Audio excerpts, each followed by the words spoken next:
Bismillahirrahmanirrahim. وَلْتَكُنْ مِنْكُمْ أُمَّةٌ يَدْعُونَ إِلَى الْخَيْرِ وَيَأْمُرُونَ بِالْمَعْرُوفِ وَيَنْهَوْنَ عَنِ الْمُنْكَرِ. Assalamualaikum warahmatullahi wabarakatuh. Ada tadi yang bertanya satu tempat, bagaimana anak tiri ustaz, ya, anak angkat itu Pak tidak bisa dapat warisan. Anak zina, maaf, boleh dapat warisan dari ibunya, tapi tidak boleh dapat warisan dari bapaknya.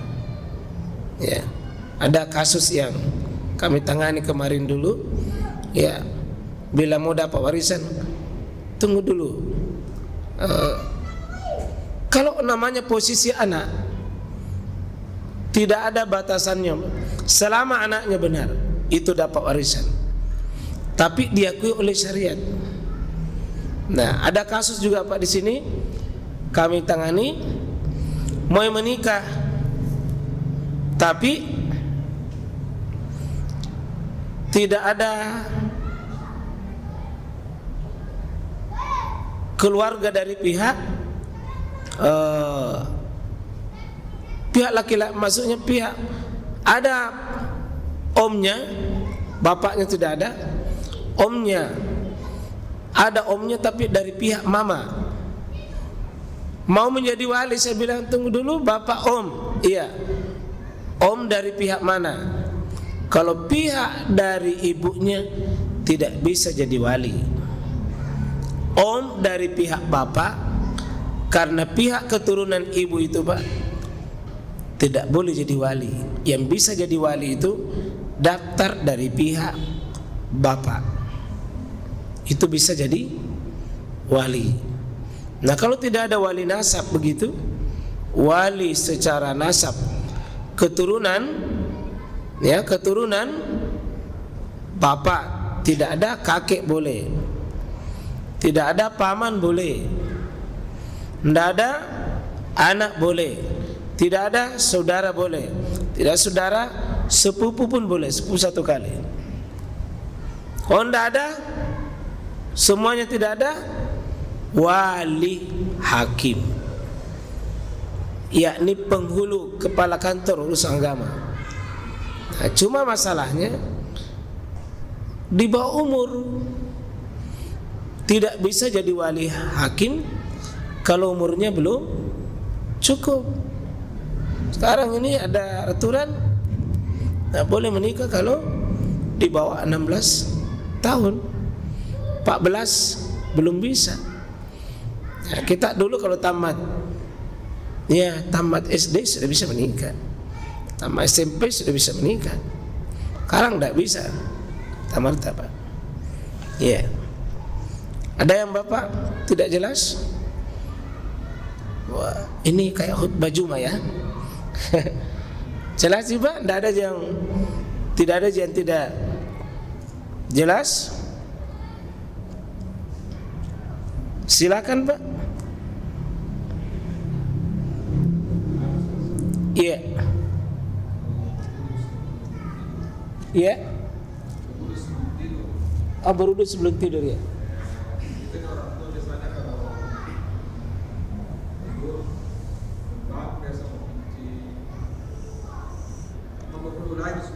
Iya, sudah seperti itu Pak. Misalnya belum pakai lagi biasa di tempat tidur, masau nih podi mundri, sudah keluar nih, apakah pergi lagi berwudu? Tidak Pak, tidak, lanjutkan saja. Itu sudah dianggap berwudu baru tidur. Karena kalau itu dibati-bati tidak ada habisnya itu, insyaallah. Dan ada hikmah Pak, minimal berwudu baik tidur itu membersihkan pori-pori yang tidak baik di muka kita, itu sudah luar biasa, insyaallah. Jadi kalau kasusnya seperti itu, selalu mau kencing, ya, selalu mau buang angin, ya, karena umur-umur seperti kita itu rentang, Pak. Karena itu kita tidak paksakan harus diulangi wudu, tidak. Satu kali saja,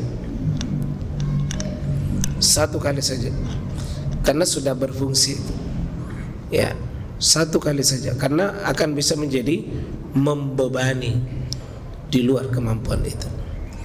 Karena tidur itu sendiri, Pak, sebenarnya membatalkan wudu kalau sudah tak nyenyak dan seterusnya.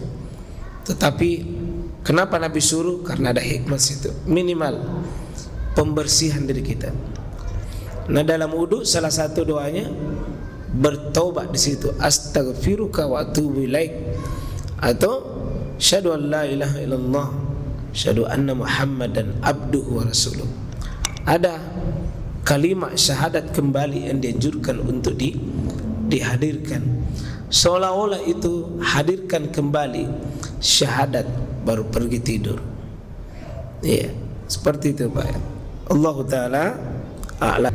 Sesudah berwudu baru tidur, apakah batal wudu?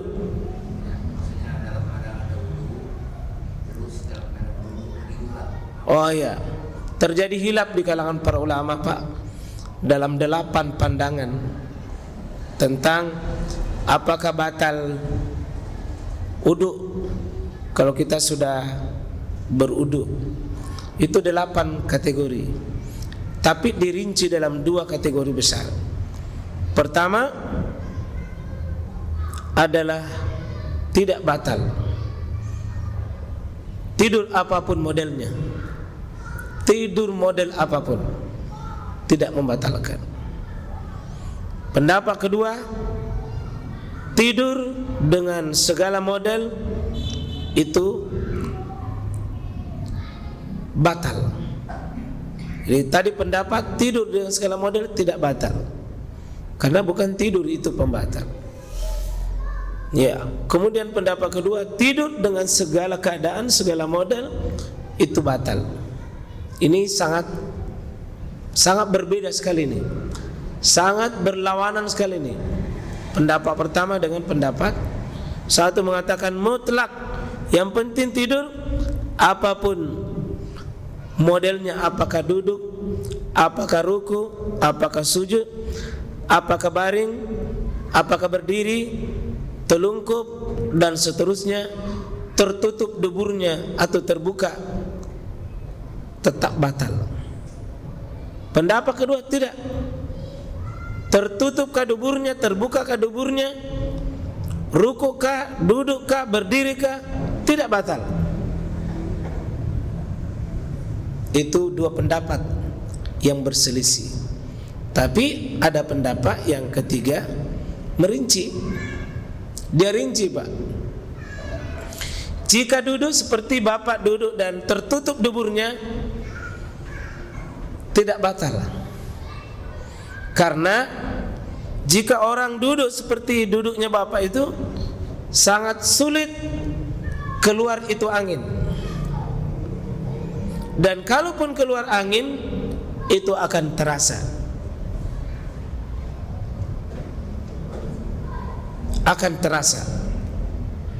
ya. Sehingga ketika dia duduk, kecil sekali kemungkinan itu batal. Tapi ada sebagian ulama, dia batal kalau dia tidur sampai seandainya dia pegang sesuatu, lepas itu tidur gitu. Saya begini, Pak, ada dipegang nak lepas. Kalau tak duduk begini, sebagian ulama mengatakan tidak kalau 1 kali. Tapi kalau 3 kali begini, batal. Jadi pada hari Jumat ada mengatakan kalau 1 kali begini tidak, kalau 3 kali batal. Kalau Bapak hari Jumat berapa kali begini? Kalau 3 kali, Pak, rata-rata ulama mengatakan itu kategori tidur nyenyak. Dan batal wudu baru salat Jumat bisa menimbulkan masalah. Ya. Tapi kalau sekedar baru bangun, tidak. Cuma kehilangan kesadaran. Kalau seandainya Ini yang di belakang keluar angin, orang yang satu kali begini masih bisa dia rasa, Pak. Tapi kalau 3 kali begini tidur pulas gitu, yang di belakang pun tak terasa keluar. Lebih baik pergi berwudu. Tapi kalau bapak baring, lebih mudah terbuka. Lebih mudah terbuka itu, Pak, kalau baring ki. Terbuka ki, begitu mata tertutup, kesadaran hilang, maka tempat pembuangan angin itu otomatis terbuka. Itu sifatnya. Tempat pembuangan angin itu cenderung terbuka, dan disitulah mungkin keluarnya angin tanpa dirasa pada saat tidur. Bagusnya berwudu. Itu saya kira, Pak. Jadi kalau duduk begini lebih aman, sebenarnya tidak. Tapi kalau begini ki satu, duduk tak begini, Pak, berarti terbuka. Atau baring, itu terbuka. Kalau duduk seperti duduk tak, tidak. Kalau 3 kali begini, itu cenderung terbuka. Saya kira seperti itu, Pak. Iya.